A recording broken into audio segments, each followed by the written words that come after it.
Hello! ఈరోజు ఇంట్లో అయితే మొత్తం సీ ఫుడ్ స్పెషల్ అనమాట. చాలామందికి సీ ఫుడ్ అంటే నచ్చదు. కానీ ఒకసారి ట్రై చేయండి మంచిగుంటది. నీచు స్మెల్ రాకూడదంటే ఒక 2, 3 టైమ్స్ మంచిగా ఉప్పు, లెమన్ అవన్నీ ఏసి నీట్‌గా కలుపుకొని నీట్‌గా కడుక్కోవాలనమాట. అప్పుడే స్మెల్ రాదు.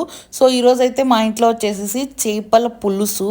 అబ్బబ్బబ్బబ్బా! ఈ పులుసు పెట్టుకొని తిన్నారంటే పీసులు కూడా అవసరం లేదు. జస్ట్ పులుసుతోనే రైస్ అయిపోగొట్టేస్తారు. ఆ తర్వాత అక్కడక్కడ పచ్చిమిర్చి చాలా బాగుంటుంది టేస్ట్. ఇంకా చేపల ఫ్రై కూడా అనమాట. చేపల పులుసు, చేపల ఫ్రై అవన్నీ కాకుండా ఇంకా చిట్టి రొయ్యల వేపుడు అనమాట. అద్దిరిపోతుంది. ఇక్కడైతే ఇంకా ఫ్రై చేస్తున్నారు ఇంట్లో అయితే. చిట్టి రొయ్యల వేపుడు అయితే నా ఫేవరెట్. ఆల్మోస్ట్ అంత తినేసినారు, ఇంకొంచెం ఉంది. మీరు ఎప్పుడైనా ఇట్లా చిట్టి రొయ్యల ఫ్రై ట్రై చేసినారా? ట్రై చేయకపోతే ఖచ్చితంగా ట్రై చేయండి. దీని ఫుల్ రెసిపీ మన ఛానల్లో ఉంది. అలాగే చేపల పులుసు కూడా చేసినాము. దాని రెసిపీ కూడా ఛానల్లో ఉంది. మీకు ఎవరికైనా కావాలంటే ట్రై